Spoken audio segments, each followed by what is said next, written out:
I feel like I should tell a joke, but I'm not very good at jokes, so I'll stick to the more serious issue of heritage crime. And apologies, it's a bit of a depressing topic, but hopefully the work we're doing will be a, a positive example of a way to tackle this particular issue. So I work for the Pembrokeshire Coast National Park. Let's see if I can get this to work. Well, there we are. So for any of you maybe not so familiar, so the Pembrokeshire Coast National Park is all the kind of designated green areas on the local map, and we're part of a family of 15 national parks in the UK. Possibly we'll have a fourth, but we'll see if that happens. It's supposed to by the end of this decade, I think. So just to kind of emphasise the importance of highlighting the national park. So I work for the National Park Authority, and we basically carry out the duties of this national park, and that includes safeguarding special qualities. And of course, for us, cultural heritage is really important, and archaeology comes under that. Hence why this scheme is really important to us. And just to highlight that, I thought it would be good to just put this on the screen to visualise that. So what you're looking at is some brown spots. So they represent the records, so the historic environment records, which you might have seen on Archaeoleg. So as a local authority, we get a copy of this, but what I wanted to do was filter it to the national park area, and hopefully you can see it kind of mirrors the designated area. So that emphasises how the landscape is completely shaped by humans over a long time. So people talk about this kind of natural wild landscape, but actually the landscapes of the UK and our national park is very much, it's been shaped by people. So you can see hopefully how important that is as a quality for the national park. And then just kind of drilling down from that, you hopefully can just about see, it's very difficult to get a good clear visually, but you can see these, maybe at the back you'll struggle, but you'll have to just believe me when I say there are some yellow spots of different sizes on the screen, and that represents the scheduled monuments in the national park area. So there's just under 300 of these for the national park. And the type of archaeology ranges from the late Paleolithic all the way through to very recent times, and of course different types of sites. So it's just to emphasise the importance. Sorry, I keep deferring to wanting, but I can do it with this, can't I? There we are. So just to highlight why we started Heritage Watch. So Julian in the last talk talked about those natural processes that are a threat to our archaeology. So I'm kind of focusing on the human threat to our heritage. So back in 2018, prior to me working for the National Park, my predecessor Delyn, she set up a scheme called Heritage Watch, and since 2018 we've just continued to develop that. And the reason she started that was this fantastic site near Mynachlogy in the Preseli, called Gorsfawr. So it's a complete stone circle from the Bronze Age. We think it's pretty much as it would have been constructed in the past. It's a fantastic setting. And the problem we were having, of course, we really like that people visit these sites and enjoy them, but we had an issue around the summer solstice that people were wanting to obviously burn in the centre. Delyn did come up with some ingenious ways to mitigate this. So she actually bought a burning pit, which you could put temporarily in place, but she felt that we still needed to come up with some sort of initiative to try and educate people about the importance of the monuments. And then sort of coincidentally in 2018, we had, you might know this very iconic monument, maybe not, but we had some other issues with this one in 2018. So initially when we were going to set up Heritage Watch, it was an initiative between the National Park and Dyfed Powys Police, and then this happened at a guardianship site of Cadw. So Cadw were really keen to get involved, and what happened is somebody dubbed this is a Celtic Triskel symbol, and also this one might not be so clear, so I'll just highlight it. There's a heart basically on one of the standing stones under the main capstone. So Cadw did some analysis, and interestingly, they found traces of animal blood. So Who knows what the significance is of that? But essentially this then brought CADU in, and CADU was quite keen to support this initiative. And these two sites highlighted there was clearly an issue with heritage crime. So we set up this, this was the initial branding, and there's the 3 logos of the organisations. Although actually I have to say some of the branding of organisations has changed since this 2018 version. So in terms of what is Heritage Watch, what's it trying to achieve? So from my perspective, I think it's got 5 areas, which hopefully you can see there. So you've got the public awareness to raise the issue, you know, people are aware of heritage crime as a problem. You've got the, you know, reporting, so trying to empower people so they know how they can report, and so that, you know, we're getting that data coming in.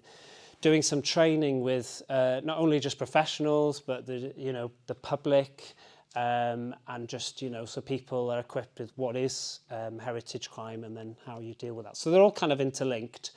Monitoring and patrol. So when we know there's issues happening, we can then start to tailor, you know, when we visit sites, but also just generally monitoring. So I'll mention in a bit a monitoring scheme that the National Park has where things are coming through in terms of heritage crime, unfortunately. And then the final one is around repair work. So that is all to do with where it's possible, we'll carry out work, but I'll come back onto that issue shortly. So the first one is obviously the enabling people to report and also raising awareness.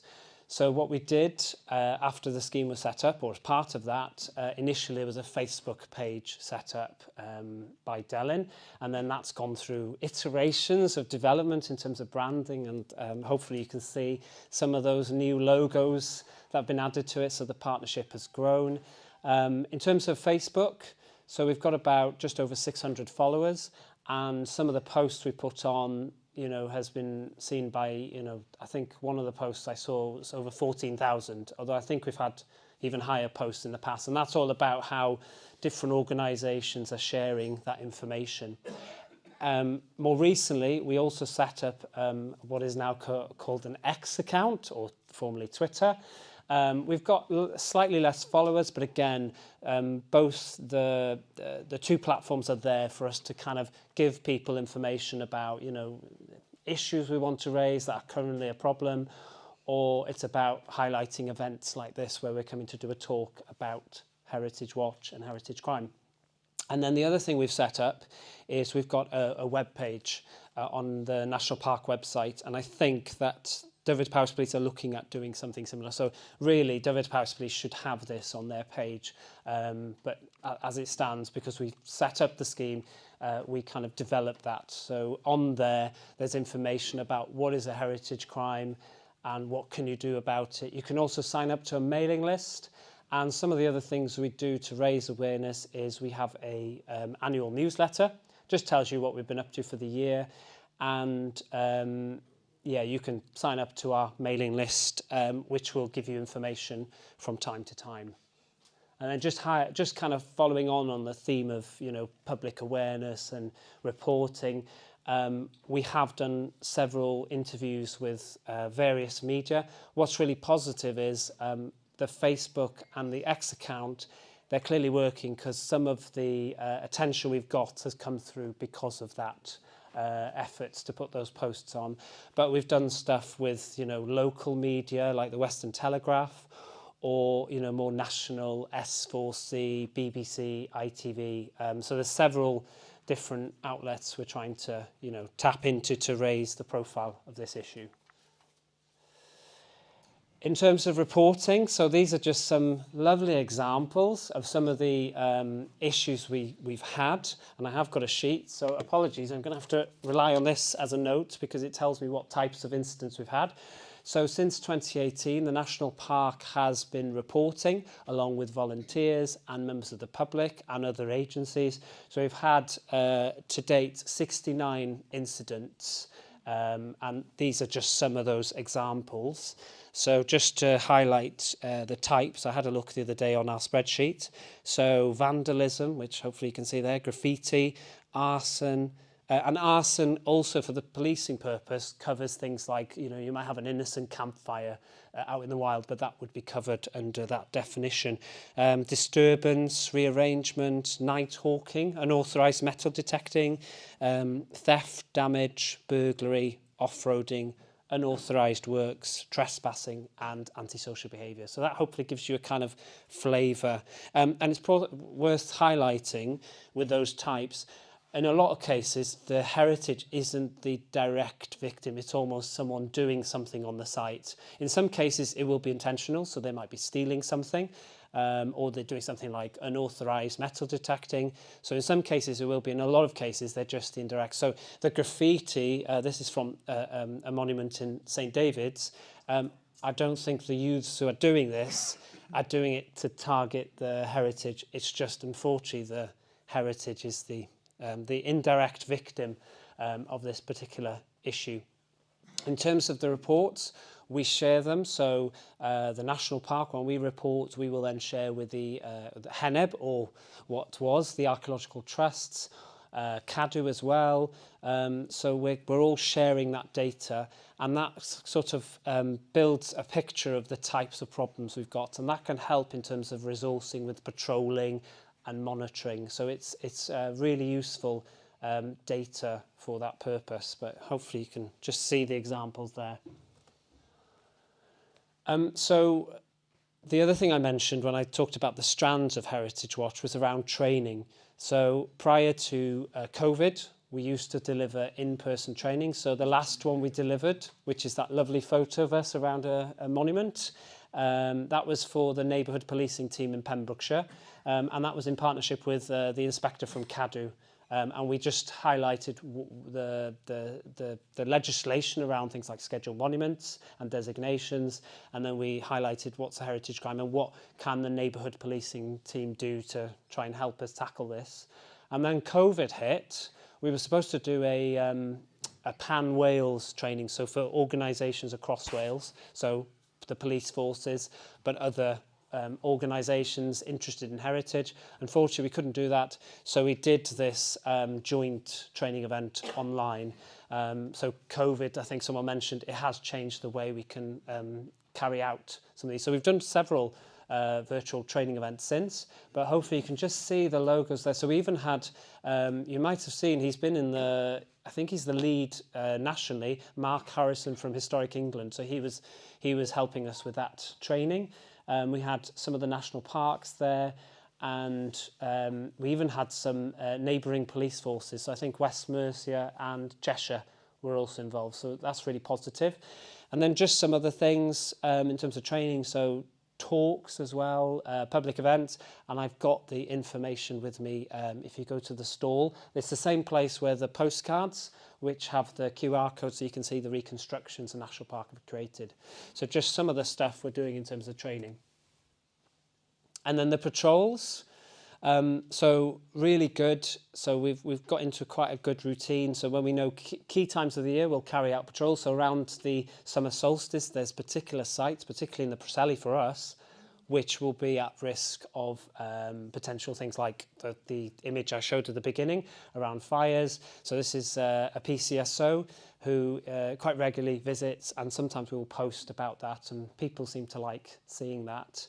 We can also target, so things like antisocial behaviour happening in the urban centres.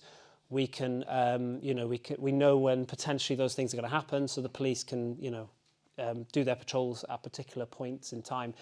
And then the other thing to mention for the National Park, we set up a scheme in 2020. So this was, again, around the time of COVID. We did some virtual training, and I know there's some here who do some monitoring for us. And what we've done with that group is we've trained them around things like heritage crime. As a result of that, some of the data around the 69 reports we've had since 2018 came from those volunteers. Some will report, some will let me know, and then I will pass that on. This is just a nice photo of one of them just visiting sites. But that's just ongoing monitoring.